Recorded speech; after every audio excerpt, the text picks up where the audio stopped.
ልጃቸውን ከኢትዮጵያ የሚወስዱበት የቪዛ ሲስተም ነው። ሰላም እንዴት ናችሁ? ኢትዮ ትራቭሎች ነን። ከቪዛ ኢሚግሬሽን፣ ፓስፖርት፣ ዓለም አቀፍ ነገር ውስጥ በረራዎች ጋር በተገናኘ የተለያዩ መረጃዎችን ወደ እናንተ እናደርሳለን። ሰብስክራይብ በማድረግ ቤተሰብ ሁኑ። የተለያዩ ሀገራት የቪዛ እና የአየር ትኬት የኤምባሲ መረጃዎችን ከኛ ስለምታገኙ እነዚህ መረጃዎች ለማግኘት ሰብስክራይብ በማድረግ ላይክ በማድረግ ሼር በማድረግ ደግሞ ተባበሩን። እንግዲህ ወደ 20,000 ጉዟችን በረመዳን ወር ተጀምሯል ማለት ነው። ሁላችሁም ላይክ ሼር እያደረጋችሁ ለሁሉም አድርሱልን። ሁላችሁም ተሳተፉበት።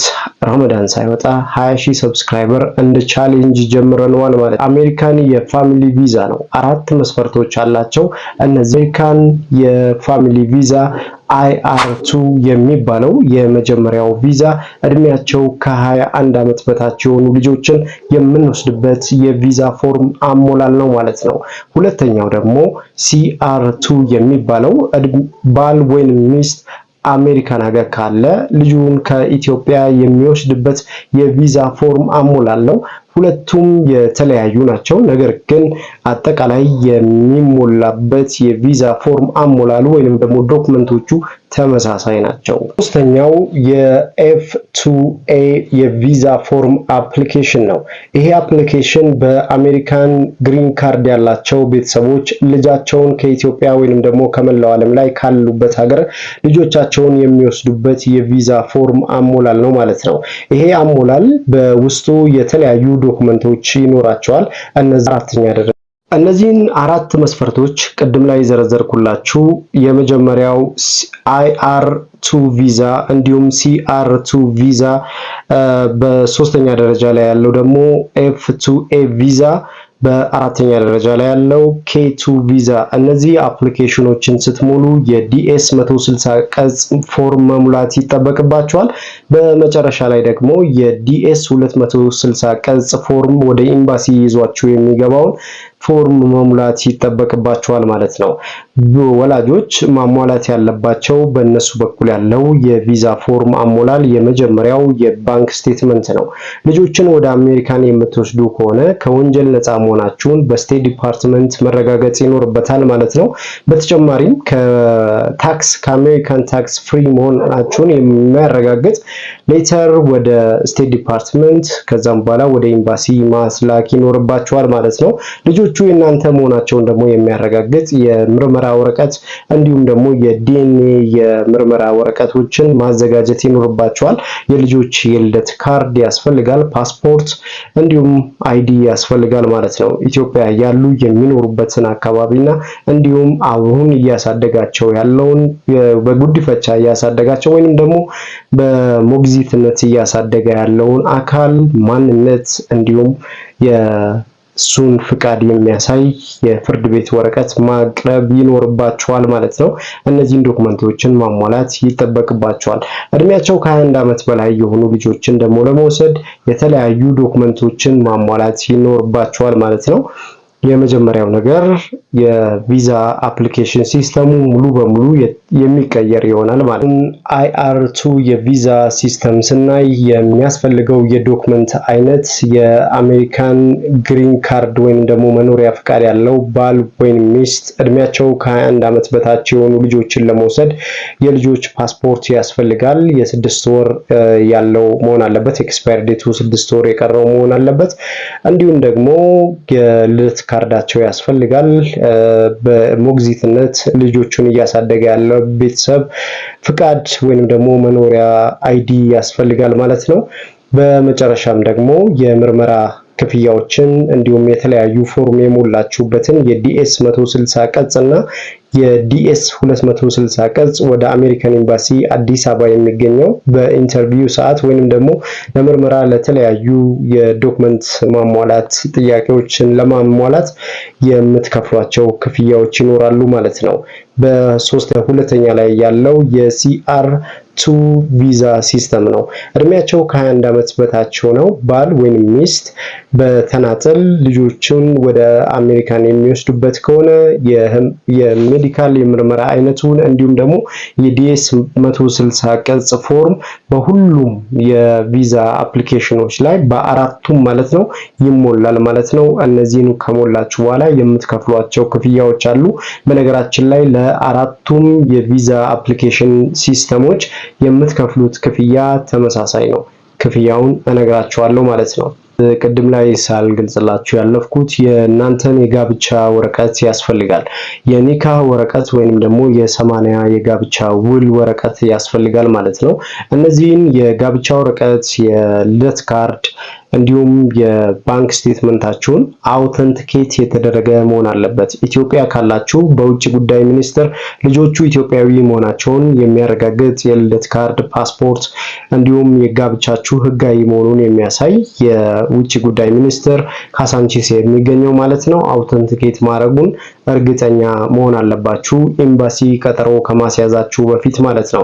ሌላኛው ሙሉ ዶክመንታችሁን በእንግሊዘኛ ትራንስሌት ታደርጋላችሁ ማለት ነው። በአማርኛ ካለ የልደት ካርዱንም የጋብቻ ወረቀታችሁንም የፎርም የሞላችሁባቸውን ዶክመንቶች በሙሉ እንዳለ በእንግሊዘኛ ትራንስሌት ታስደርጋላችሁ ማለት ነው። አይ 896 ፎርም መሞላት አለበት በሁሉም የቪዛ ፎርም ላይ ማለት ነው። የአይአር2 የቪዛ ፎርም ላይም ይሞላል፣ የሲአር2 የቪዛ ፎርም ላይም ይሞላል ማለት ነው።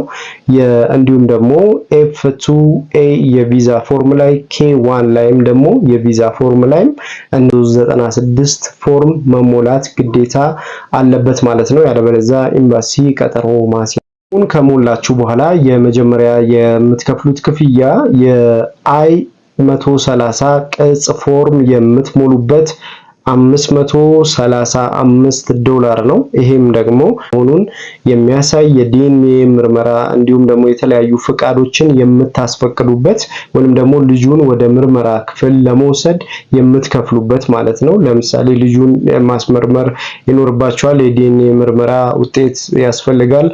እነዚህን ዶክመንቶችን ለማሟላት $535 ትከፍላላችሁ ማለት ነው። ይሄም ኤንቪሲ የሚባለውን ዶክመንት ይሰጣችኋል ማለት ነው። በቀጣይ የኤንቪሲ ውጤትን ደግሞ ለኤምባሲው ለማስገባት የምትከፍሉት ክፍያ $325 ነው ማለት ነው።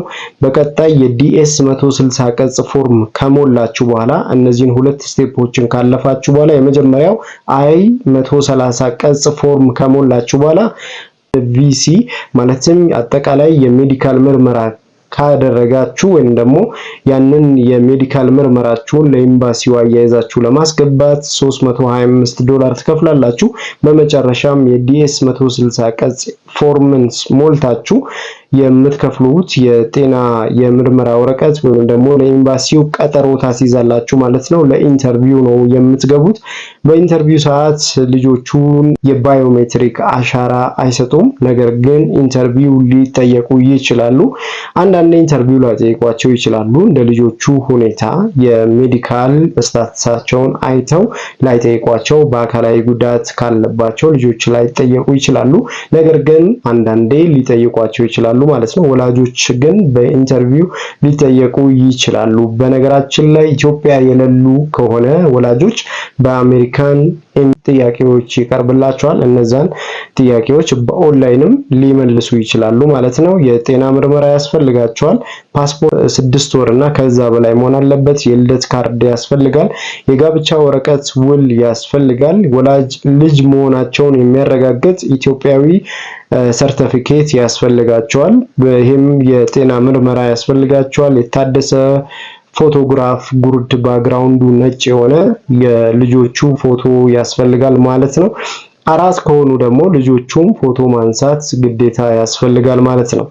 የሆስፒታል ወረቀት ያስፈልጋቸዋል። ልጁ የሆስፒታል እንደተወለደ የሚያሳይ የሆስፒታል እውቅና ያላቸው ሆስፒታሎች ያስፈልጋል ማለት ነው። በኤምባሲው የሚታዘዝላችሁ የሜዲካል ምርመራ ደግሞ ኤምባሲ ውጪ በሌሎች የሆስፒታል አገልግሎት የሜዲካል ምርመራ ብታደርጉ ያመጣችሁት የሜዲካል ውጤት ፌል ያደርጋል ማለት ነው፣ ወይንም ደግሞ ተቀባይነት የለውም። የምትከፍሏቸው ክፍያዎችን ጠቅላላ አድርጌ ለመናገር ያክል ፎርም አይ 130 ቀጽ 535 የአሜሪካን ዶላር ትከፍላላችሁ። ኤንቪሲ ክፍያ ደግሞ ያ ማለትም ወደ ሜዲካል የሚታዘዝበት ክፍያ የምትከፍሉት $325 ነው። ለሜዲካል ደግሞ የምትከፍሉት $200 እስከ $500 ድረስ ትከፍላላችሁ። የዲኤስ 260 ቀጽ ፎርም ደግሞ ወደ $325 ትከፍላላችሁ ማለት ነው።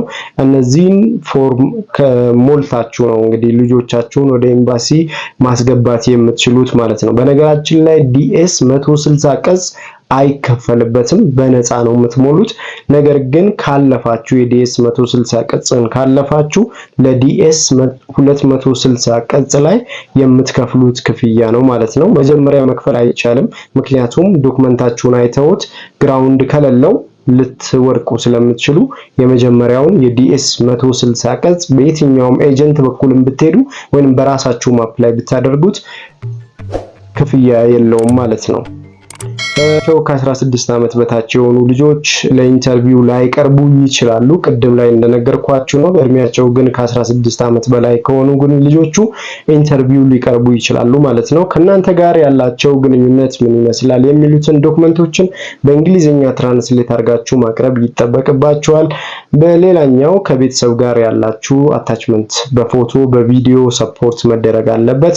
በስጦታዎች እንዲሁም የተለያዩ ኢቨንቶችን አብራችሁ ያሳለፋችሁበትን ኢትዮጵያዊ የሆኑ ባህላዊ ቀኖች አሉ አይደል? ዓመት በዓሎች ምናምን እነዛን የሚያሳዩ ፒክቸሮች፣ ቪዲዮዎች እንደ ተጨማሪ ዶክመንት ያስፈልጋቸዋል ማለት ነው። ሌላኛው ደግሞ የጋብቻ ወረቀታችሁ ማለትም በኒካ ወይም ደግሞ በመዘጋጃ በኩል የተጋባችሁበትን የጋብቻ ወረቀት ያስፈልጋል። ባል ወይም ሚስት ከሌለ ደግሞ የትዳር ላይ እንደነበራችሁ የሚያሳይ ዶክመንታችሁን ያስፈልጋል። ባል ወይም ሚስት አንደኛው ከሞተ የሞተበትን ምክንያት ለኤምባሲ ማስረዳት ይጠበቅባቸዋል ማለት ነው። በሞግዚት የሚያድጉ ልጆችን ለመውሰድ ደግሞ ሞግዚት የሆነው አካል መፍቀዱን የሚያሳይ በኢትዮጵያ መንግስትም እውቅና ያለው የሞግዚት አካል እያሳደገ እንደነበረና አሁን ላይ ከወንጀል ነፃ መሆኑን የሚያሳይ እድሜው ከ16 ዓመት በታች የሆነ ሰው በላይ የሆነ ሰው ከወንጀል ነፃ መሆኑን የሚያሳይ ዶክመንት ያስፈልገዋል። ይህም ከፖሊስ ጣቢያ ማጻፍ ይኖርባቸዋል ማለት ነው። በተጨማሪም እዚህ ጋር ማወቅ ያለባችሁ ከወንጀል ነፃ ስንል ከወንጀል ነፃ ማለት አንድ ልጅ ወንጀል አልሰራም ብቻ ሳይሆን እላዩ ላይ እሱ ላይም ወንጀል አልተሰራበትም የሚል ዶክመንት ማዘጋጀት ያስፈልጋል። ያንን ትራንስሌት አድርጋችሁ ነው የምታቀርቡት ማለት ነው። በፍርድ ቤት ኬዝ ያለው ቤተሰብ ከሆነ ልጆቹን ወደ አሜሪካን መውሰድ አይቻልም ማለት ነው። እነዚህን ይመስላሉ አራቱም የአሜሪካን የፋሚሊ ቪዛ የ2025 ፎርም ማለት ነው። ልጆቻችሁን መውሰድ ነው የምትፈልጉ ወላጆች ይሄ የቪዛ ፎርም አሞላል ለእናንተ ይጠቅማል ብለን እናስባለን። ሙሉ መረጃውን እና ዲቴል ማንበብ ደግሞ ከፈለጋችሁ በቴሌግራም ቻናላችን ላይ ታገኙታላችሁ ማለት ነው። እዛ ላይ ማየት ትችላላችሁ። እርግጠኛ ነኝ እናንተን ይጠቅማችኋል ብዬ አስባለሁ።